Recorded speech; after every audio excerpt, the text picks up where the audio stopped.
Assalamu alaykum qarindoshlar, yaxshimisizlar? Hammangizga shu vaqt xayrli bo'lsin. Men Akbardan hammangizga o'tliq salom. Bugun 2019 12-24 seshanba.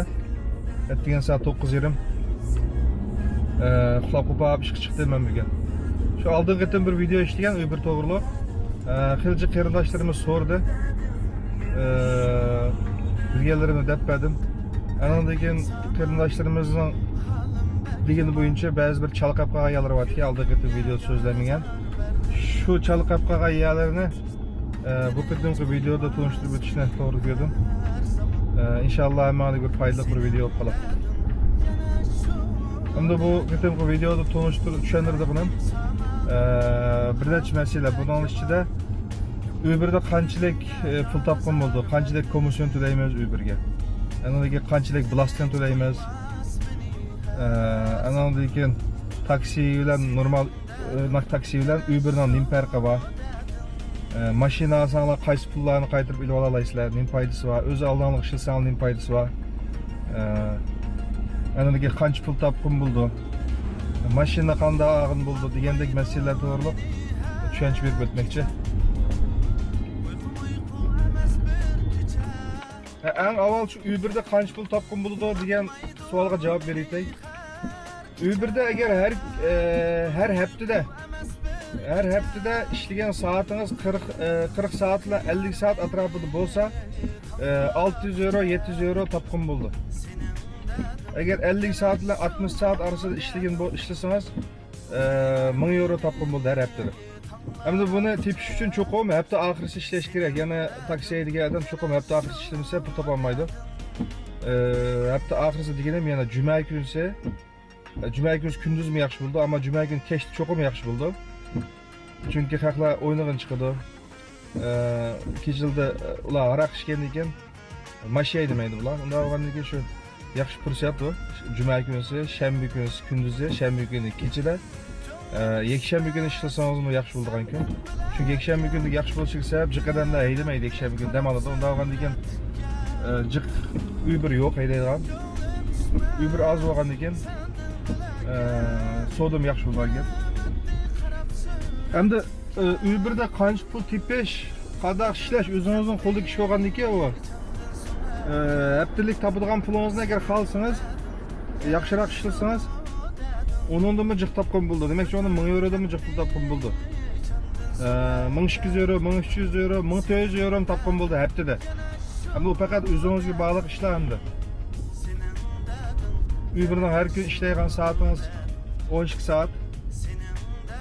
12 soat ishlaysiz. Ham qanday ishlash, qachon ishlash o'zingizga bog'liq ish bu. Andan keyin agar mashina olib qolsangiz, shaxsiy shirkat qurib o'z oldingizga ZZP yo'lab, KFKga yozilib, o'z oldingizga haydamoqchi bo'lsangiz, og'a mashinangizningki pulini yillik topgan pulingizdan tushira olasiz. Andan keyin og'a mashinangizningki biji bilan 21% biji bilan import puli deb BPMda bir pul bor. Shuni qaytarib turdi. Uni Blastondan ilib olasiz. U yaxshi tarafi. Undan boshqa chiqimlaringizni bayadan deb o'tgandek, yillik topgan kirimingizdan tushirib, andan keyin qapqaga yerga bajlatsangiz bo'ldi. Andan keyin oylik qanchalik chiqim bor Uber'dan desangiz, Uber'ningki eng cho'ng ikki chiqim bor. Birisi yiqilg'u dizel, ikkinchisi nima? Strahlaniyasi, versichering. Dizel har haftada mening mashinamga 100 euro bilan 120 euro atrofida ketadi har haftada. Endi o'zimningki qanchalik haydashiga bog'liq. Eng oz degan chaqda bir depo may ketadi, bir bak may ketadi. Ya'ni 60 litr. Eng jiq bo'lgan vaqtida shu 120 euroluk, 130 euroluk ketadi bir haftada. Chunki hafta orasida ishlasam, hafta oxirisidami kechilda kunduz ishlab qolib qolsam, jiqroq ketadi. Bo'lmasa shu bir bak may yetadi. Bir bak may deganimiz 85 euro, 90 euro bo'ldi bir haftada. Shu 1,5 bak bo'lsa 130 euro atrofida hisob qilsak bo'ldi bir oyda. Nima, bir haftada chiqadigan yiqilg'iningki chiqimi. Andan keyin har oy to'laydigan strahvaniya. normal mashinalarning strafaniyasiga qaragan chog'da taksining strafaniyasi qimmat bo'ldi. Men 3 yilni oldin boshlagan vaqtimda har oyda 150 euro strafaniya pul to'laydim. Bular oldingi yildan tortib, o'sha 2019 dan boshlab 250 euro ga o'rilib o'tdi. Bu meninkilar emas, butun taksi haydaydiganlarning hammasininki sug'urtasini o'rilib o'tdi. İşçi 2020 dan boshlab yana o'riladigan gap bor. Yani o'riladigan gap bor. Jiq o'rilsa 300 euro bo'lishi mumkin 2020 da. Bir bakbay qachilsangiz 85 euro, 90 euro to'laysiz.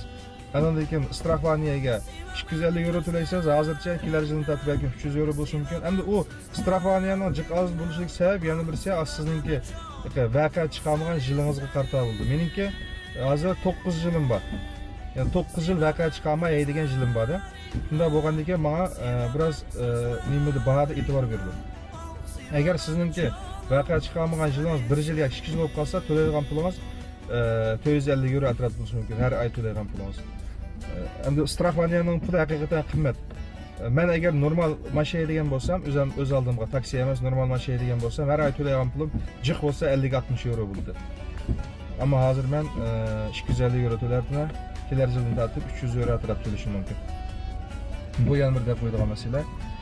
Andan keyin mashina olmoqchi bo'lsangiz, lease qilib olsangiz bo'ldi. Agar pulingiz bo'lib qolsa, birlik etim to'lab ilayotganingiz yaxshi. Cho'qim 21% bejini to'laysiz. 21% bejini to'lab, andan keyin qolib qolgan yerini lease qilib olsangiz bo'ldi. Masalan, 50 ming euro mashina olsangiz, 50 ming euroniki 21% pulni cho'qim siz o'zingiz to'lashingiz kerak. Andan keyin qolib qolgan 80%ni leasimots qilib sizga berdi.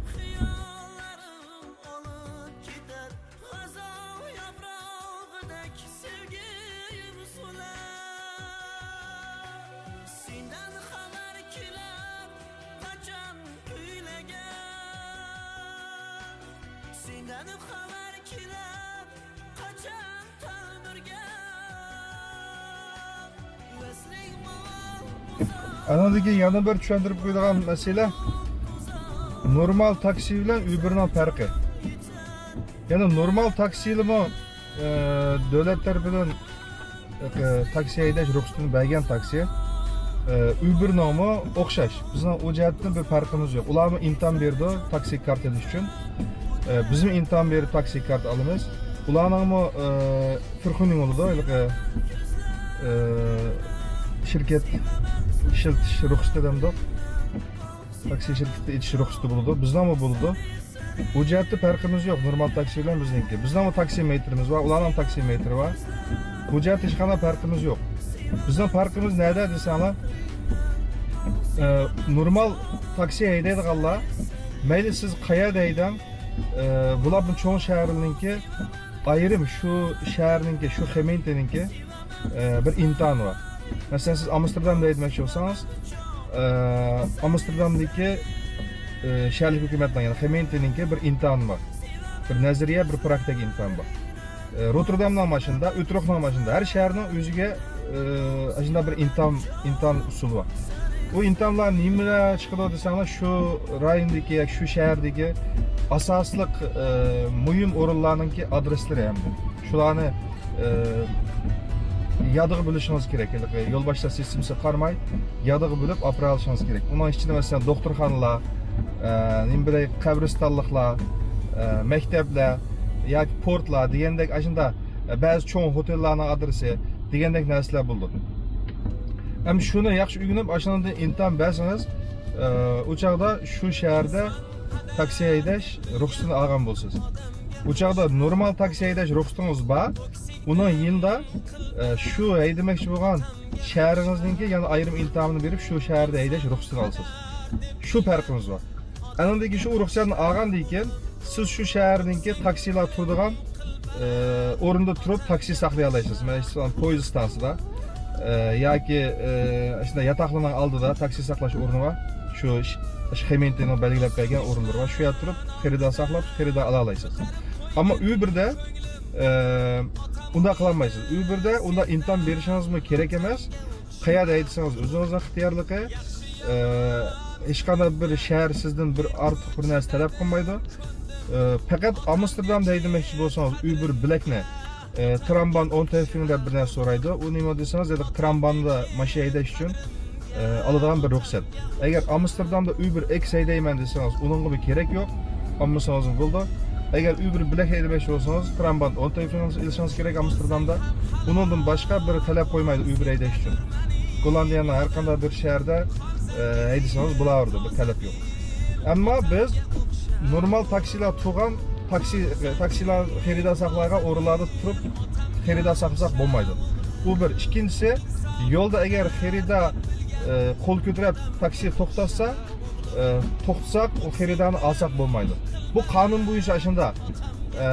Ammo uni elish, olmaslik o'zingizning insofi qolgan bir narsa. Uni ham rizikosini o'zingiz olasiz. Ammo menimcha unda bir tekshirib ketmaydi. Ama bu bir mantıksız bir iş, çünkü normal taksilarmi tapkan pulunki bijin to'laydi, biz bijin to'laymiz. Biroq aslında her bir shaharninki o'z oldiga aslında bir imtihon usulini chiqarib olibdi. Chiqarib olgan ekan, shu imtihonni bermasa, o turishlik shaharda haydagan bo'lmaydi ekan. Shu bizning farqimiz. Biz faqat xaridani telefon orqali qila olamiz. Anadagi Uber app orqali yoki Uber app o'xshaydigan boshqa applar orqali xarida olsak bo'ldi. Biroq bayatdan degandek taksi to'xtaydigan o'rinda turib taksi olsak bo'lmaydi. Ko'chada qo'lini ko'tarib taksi to'sgan odamni olsak bo'lmaydi qonun bo'yicha. Ammo elish olmaslik o'zingizning ixtiyorlig'iga qolgan bir masala. Bizning shu normal taksi bilan bo'lgan farqimiz shu. Anadagi siz normal taksi haydamoqchi bo'lsangiz, har oy to'laydigan bir badal puli bor. Hamda o taksi şirketinden cho'ng kichik qarta bo'ladi, o badal pulni to'laydigan jiq ozligi. Agar cho'ngroq yaxshi shirkatlar, xaridorchilik shirkatlar bo'lib qolsa, uning to'laydigan puli 7-8 euro atrofida bo'ldi oylik. Agar yaxshi xaridorchi yo'q, faqat shu shaharda men taksi turadigan o'rinlarda turib xaridor elish nimamni xaridor elishni xohlayman deydiganlar bo'lib qolsa, azam şirketler var. O çağ bir yılda 200 euro pul to'laysiz. Men oldin qildim deganimdek, siz o'zingiz ishlasangiz bo'ldi, boshqalar ishlasangiz bo'ldi da. Endi men o'zingizga ishlashni tavsiya qilaman. Unda qilgan vaqtingizda butunlay erkinlik o'zingizning qo'lida bo'ldi. Qanday vaqtda ishlaysiz, qanday vaqtda ishlamaysiz, o'zingiz belgilaysiz ishni. Endi bu o'zingiz ishlasangiz, cho'qim bajdorsiga bajd topshirishingiz kerak. Agar haq ishlasangiz, muqim bir oylikni olsangiz, brutto income deydi. Brutto income'dan bulasting to'laydigan to'laydi, qo'lingizga netto income tegadi. Shu netto income bo'lsa 1800 dan 2000 euro atrofida ishlay olasiz. Agar haq ishlayman desangiz. Endi o'z oldingizga ishlasangiz, o chaqda nima topshirishingiz kerak, baj topshirishingiz kerak hukumatga.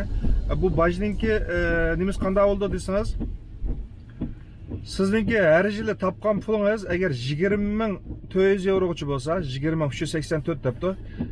Şu miqdorgacha bo'lsa, sizdan davlatga to'laydigan pulingiz 36 da 65% bo'ldi ekan.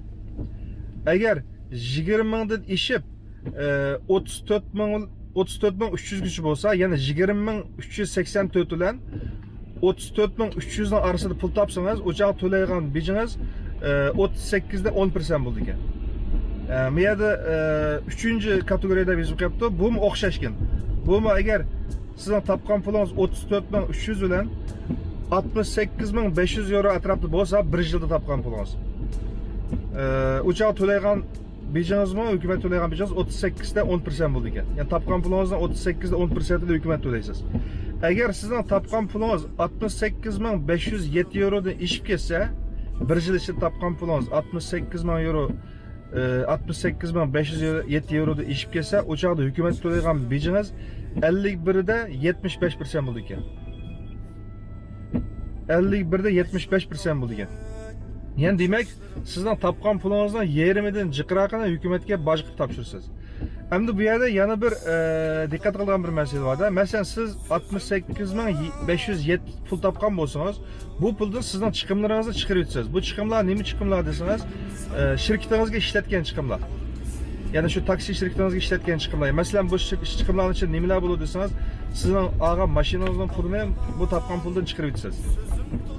Misal bir mashina olgan bo'lsangiz 30 ming euroga, 30 ming euro mashinani topgan pulingizdan chiqarib o'tib, ishib qolgan pulingizga boj to'laysiz. Bu chiqarib o'tadigan chiqimlar nima desangiz, va deganimdek mashin anandan keyin shu shirkatingizga ishlatgan har qanday chiqim, masalan, mashinangizni remont qilgan chiqim, mashinangizga olgan telefon, shirkat uchun ishlatmaydi olgan telefon, yoki printer, mashinangizda taksimetr yozgan printer bo'ldi. Aniga taksimetr, mushlarning hammasi shu shirkatingizga ishlatgan narsalarni sizdan umumiy bir yil topgan pulingizdan chiqarasiz. Chiqarib, qolgan pulni bayatinki hisob bo'yicha shu nima to'laydigan gap. Income blasting to'laydigan gap, ya'ni kirim bejalamda, kirim beji to'laydigan gap. Anandan keyin Uber'ninki aldigan komisyoni. Uber 30% komisyon aladi. 70% bizga berdi, 30% Uber aladi. O 30%ning ichida 5%, 6% tek pul 3 oyda bir oylik kirimingizni bajdarsiz ko'rsiz emasmi? Kvartal anket deydi onu. Kvartal anket qilgan vaqtingizda shu 5%, 6% pulingiz qaytib keldi. Shu vaqtda Uber'ga 25% pul to'lagan bo'lamiz. Topgan pullar 25% Uber olgan bo'ldi, 75%ni biz olgan bo'lamiz.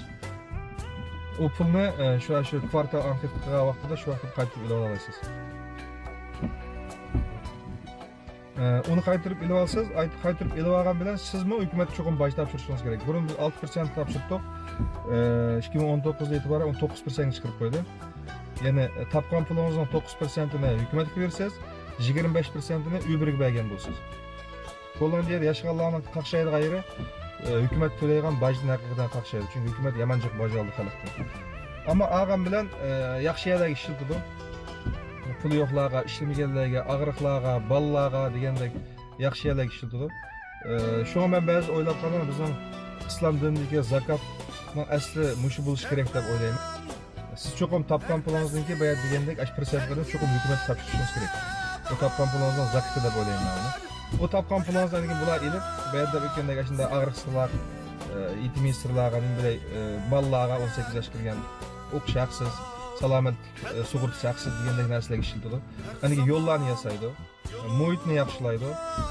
Degandek ish qilib yaxshi yerlarga ishlatadi. Hukumat o'zininki xalq uchun foydali deb o'ylagan yerlarga ishlatadi. Ammo hammadan qaqshaymiz, jiq baj to'laymiz deb, ammo yana bir yandan hukumat bu pullarni yaxshi yerga ishlatadi.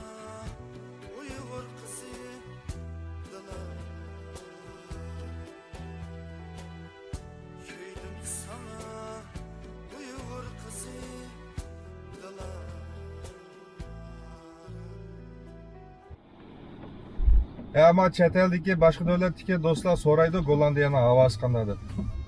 Gollandiyaning havosi mana shunda. Atdigan soat 9:30 bo'ldi hozir. Qorong'ulik, o'ngda qop qorong'u. Ko'mish bu istitek emas, bir xil havoning namligidan, bulutning qililigidan hech nur o'tmayotgan gapda to'yinga. Bulut o'tkazmayotgan gap. Shuni qorong'ulik shunda. Endi normalda mushunda bo'ldi Gollandiyaning havosi. Bular bu faslda har kundagidek yomg'ir yog'adi. Havo mushunda qorong'ulik. Odamninki kayfiyatini qattiq cho'ng ta'sir yetkazadi ekan bu havo. Kun ichilgancha kayfiyatimiz oshib qoladi. Kunga tuzuk ichilib ketmaydi, arlab kun chiqib qolmasa. Bular faslda hech chiqmaydi kun. Asosiyatda mushunda qorong'ulik bo'ldi. Yin kelgan chaqda qiynalganda hozir kundan qoldi. Hozir issiq davlatlarga borsak, Gollandiyaning seg'indigan bo'lib qoldi hozir. Burun issiq davlatlarni yaxshi ko'rdik. Issiq bo'lsin deydik, biroq yil hamma yaxshi ko'rmas issiq davlatni. Biroq issiq yerga borgandan keyin bir mazgil turgandan keyin yana shu Gollandiyaning mush havosi seg'indigan bo'lib qoldi ekan. Chunki bir mazgil yashagandan keyin şey tunab qoldi ekanda. Ham bizning bolalar endi issiq yerga ko'nalmaydi ekan. Ularni issiq yerga olsak ular chidamaydi ekan issiqqa. Ular misha tug'ilganlik uchun mishani havosi ko'nab qolgan gapda.